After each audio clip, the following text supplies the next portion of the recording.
Hey guys, so today I want to talk about women's health.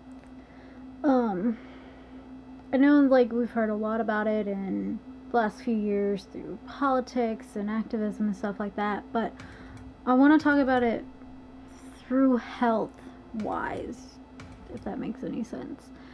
Um,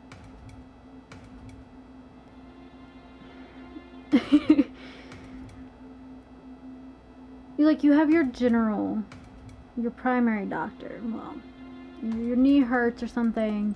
When doctors study medicine, they study how they should be. I mean, if it's a good school they're going to, they should be studying every type of body, like male, female, transgender, things like that, and what those bodies, like this, entails and needs, because men's body needs different than a woman's body. Trans man's body needs different than a man's or a woman's body. A trans woman's body needs different than traditional woman, a biological woman or man. So, and when I say women's health, I also include trans women, because especially with hormones and stuff, that's a huge change. It's shocking enough at I was 11 when I hit puberty, but your teen years, so you're going through, if you're trans, you're going through at least 2 puberties, if not more. And even if you're not on hormones, maybe some mental health or something, like a therapist who understands and is there for you through the transition, and just a doctor who understands and supports you and is like, okay, well, your body might do this. Because I read somewhere that once you identify as whatever you identify as, your body does start to change somewhat. Not necessarily drastically, you're not just gonna pop up boobs, or they're not just gonna fall off or anything like that, but I think it's even in the way you carry yourself. Well, if your weight disposition is different, it can wear on your knees or your hips, and the doctors need to be able to tell you why that's happening and how you can adjust and make things work for yourself. But when we talk about women's health, we do, I think we all automatically think of uterus and boobs.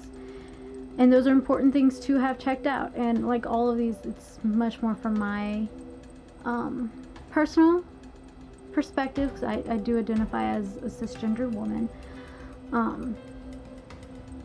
So I identify with the gender I was assigned at birth. But,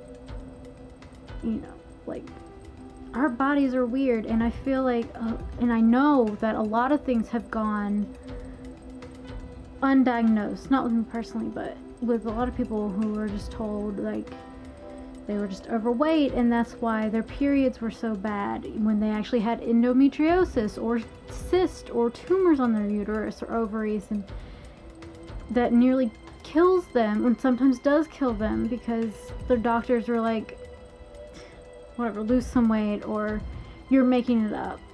And it came out last year that women's cramps are far more painful than a heart attack.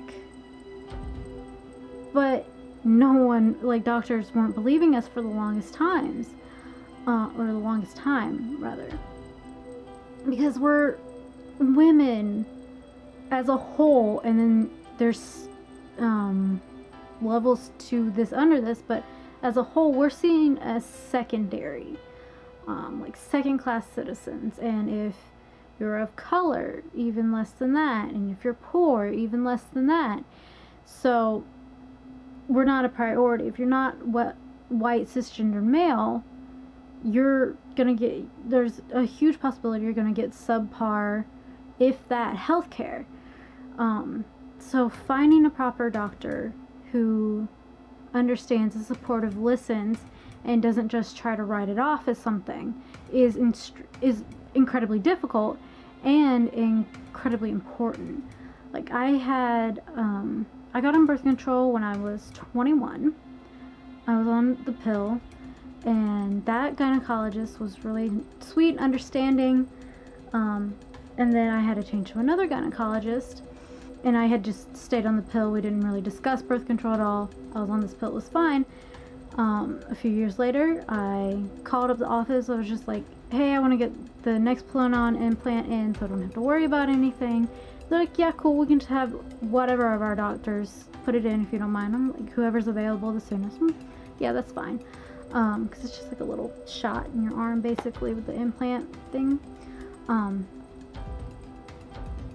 There's that. So when that expired, up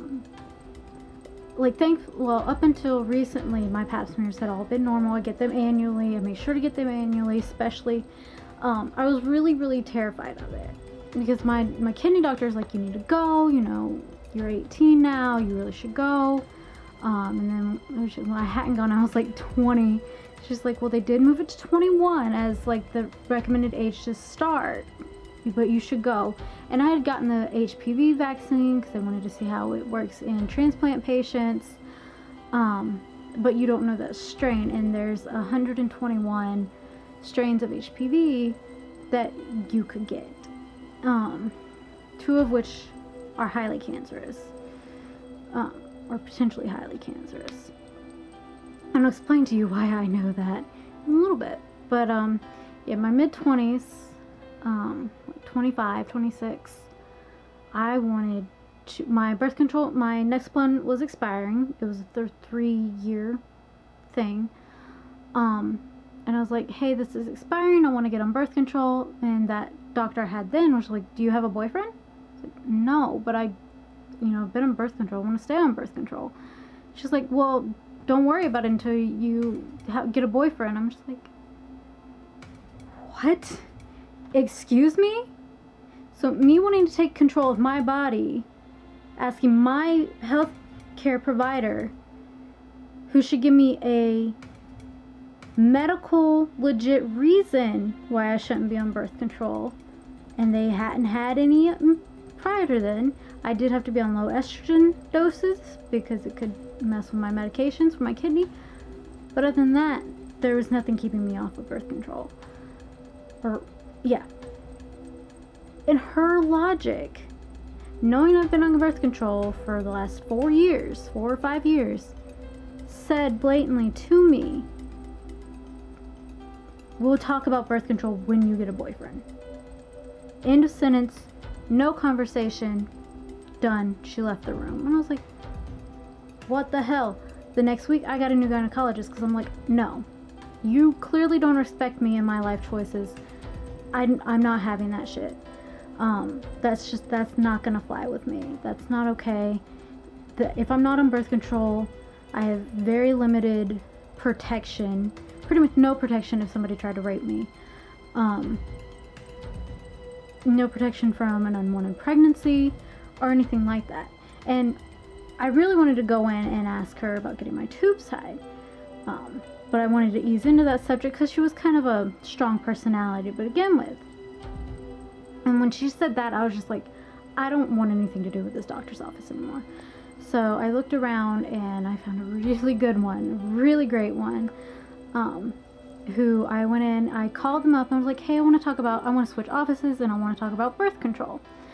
So I went in, she was like, all right, you want to talk about birth control? What do you want to do? Like, well, I want to get my tubes tied. She's like, okay, you seem determined. I do legally have to give you some counseling, but we can get that scheduled done. Within 2 weeks, I had my tubes tied. Because, I've talked about I don't want kids. And that is also a form of protection. And God forbid, all the universe, all gods, any deity forbid that something like rape does happen. I'm at least protected from an unwanted pregnancy caused by a rapist. So, at least there's that. Because my doctor understood that I do not want kids. That is not the future I see for myself. I want protection. And she understood that. She was down for it. She was like, yeah, we'll do it. We did use my kidney transplant because I've mentioned that kidneys in babies can be tricky. Kidney transplants in babies can be tricky. A lot of things are moving. You got to change your meds up. Kid become deformed. Like it's a lot. Like happy, healthy babies do come out of transplant patients, but I don't want to be. I don't. It is noon. If you guys, it was 12:30. That's what I had set my alarm for. But way to interrupt the seriousness, phone. But I appreciated that she knew, she understood that and respected that I knew exactly what I wanted for my life and my future, and didn't try to push their agenda off on me or their beliefs or anything like that. She's married, has a kid, has a great career. She just got a promotion where she's not seeing patients anymore, but it's a pretty big deal promotion. So she, she did that. She chose both. And I just want to do whatever I want. I don't want to take care of anything else other than that. I don't have the ability or the want or the desire to do that. And everything's been fine after that. She's a great surgeon, great gynecologist, just awesome across the board, very understanding, very well versed in her field, just fantastic. I felt comfortable. I could address any subject I wanted to if needed to. And it was a much more comfortable and better setting. That was very, very important. And then, we talked about bad relationships. Well, it was in this bad relationship I talked to you about. Well, this guy that I was seeing situationship was sleeping around behind my back. He ended up giving me HPV 16. And that's why I was like, there's 121. The virus could be for any of those. It wasn't for the one I got, unfortunately. And that did cause precancerous cells in my cervix. I got my annual pap smear. As soon as they got the results, they called me and they're just like, hey, you gotta get this, I forget what it's called. But basically it's like an extended pap smear where they take a biopsy with some tissue from your cervix, so you bleed for a couple days. Not much heavier than a heavy day flow of your period. And they test it, and also what they did for me, because this office is great, I had quit my job that had my insurance, or had insurance with, and they were like, hey, you can get this done at the local health department. It won't be any more than $25 there, if that. We'll send over the paperwork. We just gotta have them call us so we can get everything set up. And they did. All I had to do was make a phone call, and they set everything up for me so I could get this test done to see if I had cancer, cervix cancer. And so they did that for me. I got the procedure done. It was $25 at the health department, and this doctor was also really great. Very intense, but still very understanding, very fast paced, but very, very understanding, very upfront, but being like, hey, this is what's going on, this is what you got to do, this is what we got to do, done. And by going to the health department, they in turn were able to sign me up for women's health care Medicaid, which covers cancer screenings, cancer treatments, my medications, my doctor's appointments, the procedure that I've had to have done, which I would not have been able to pay for any of it out of pocket, and I could potentially be very ill right now if they hadn't done that. If these doctors hadn't taken it seriously, hadn't checked everything, hadn't made the phone calls and everything they did, and letting me know about my options, I could be very, very, very ill right now. Much more so than just the gallbladder issue, with no way of fixing it. And, you know, when you do your annual, you also get the breast exam and make sure that's all good. I'm not looking forward to getting a mammogram. Thankfully, I think you don't have to be until like you're 35 or something. So I got, what, 7 years? six and a half. Oh, because I've been told it's like really painful. Very necessary, but oof. But yes, so because of that, I was able to get the LEAP procedure done. Because I was able to get on the Medicaid, because I couldn't do the LEAP procedure because you have to go at the health department, because you have to go to be put under. It's like, it's a surgical procedure. It's outpatient, so I was good to go at the end of the day. Another early procedure and all that fun stuff. And that was in October. Or late September. I had the follow-up in October, and I'll have a 6-month follow-up to make sure everything is cleared out, that there's nothing, no more precancerous cells are in the cervix area or anything else is wrong, in May. And same doctor's office, just a different doctor, and I'm assuming, since they've worked with her, that they know what I'm expecting and they deliver that as well. And they know how she is and all that, and I would imagine they expect her patients to have the same expectations of them as they did her. At least that's what I'm hoping. So I got this LEAP procedure done. They scrape out all the cells. Well, they cauterize all the cells, so they burn them out. So it keeps it from spreading and becoming cancer. So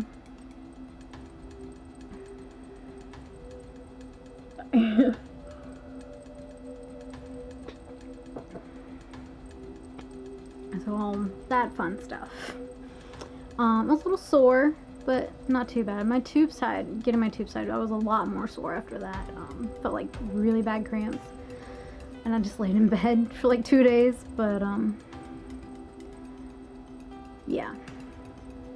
So the checkup. She's like, it looks like we got everything. We will double check in the follow-up in May. But overall, I look good. No cancer. I feel okay. So it's gallbladder stuff. So all in all, not too bad. Not really much to worry about. I trust them completely. It's a good facility. It's a good hospital I went to. In the next town over. I've talked about how I don't trust the local one. But yeah, so that's a reason why women's health has to be needs to be taken more seriously, because HPV can develop in virgins. You could have never had sex in your life and still get this virus that could give you cervix cancer. And, and that just written off as bad cramps or something is unbelievable. It's unacceptable, truly. And even though I live in the South, and you've heard all the things about the South, you see how they react to a lot of things in the news. They're always in the news about something, and it's rarely ever good. Our health department, our local one for the county and the next county over, are very good about offering birth control, all the different types of source. They are open to transgender, and birth control for men and women, talking about preventative things, preventive cancer screenings, and just, I think the STDs testings are free. I got that done too. Thankfully, I'm clean with that. But I just got all this done in the same day to make sure my health was good. And other than HPV, everything else is good. I'm clean and everything's fine and dandy. But if I hadn't had those options, if I hadn't gone to a good doctor that pointed me in the right direction, if I hadn't changed doctors to a doctor who cared, who was very on top of things, then who knows what could have happened. And I'm not like trying to do that as a scare tactic. That's just, it really could have turned out bad if I hadn't had this, if I hadn't decided and been like, okay, I don't trust this office anymore, I'm going somewhere else. And had the ability to do that. So I would suggest if it just doesn't feel right there, or you have a lump on your chest, or even like men, a lump downstairs or something downstairs, and you're like, I don't know what this is, go to the health department. And women's health isn't just like boobs and vagina. I mean, it's also like, my knees are bad because how my hips sit. Well, they're also like inwards and they were born that way, but the weight I carry and my hips rubs my knees down too. But most men don't carry weight like I do, or like most women do. And it can be really little tiny things like that. A lot of heart attacks in women go unnoticed or untreated because it's not as severe as the pain we're used to. And monthly. So you have to be, and the symptoms for a heart attack in women are different than a heart attack in men. There was like this general overall guideline, like I think it's your right arm will hurt and tingle, and then you'll have like severe pain in your chest. It's not like that for everybody, even like all men. It's completely different. So it's just very important to find doctors who understand that, respect that, and you're like, okay, everyone's different. I need to see how this person is structured. I need to understand how their body developed and what they're going through, and not write it off as like people don't take psychosis pain seriously. Like, your brain is making you think about that you're in pain, even if your muscles aren't saying, or your bones or joints aren't sending those receptors back up. If, like, say,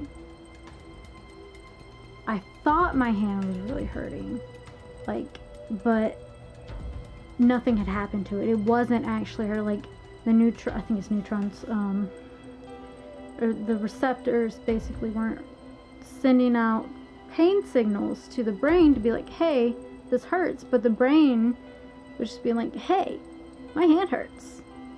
When this is like, no, I don't. It's like, yeah, you do. No, I don't. But there's something going on here that's telling you that.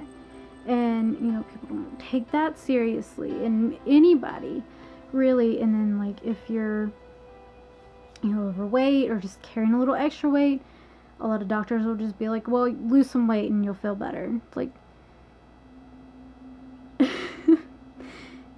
like, if it's an internal organ, that may help a little bit, but if it's about to rupture or it's failing, what's that gonna do? Like, you need to take care of that person before they die.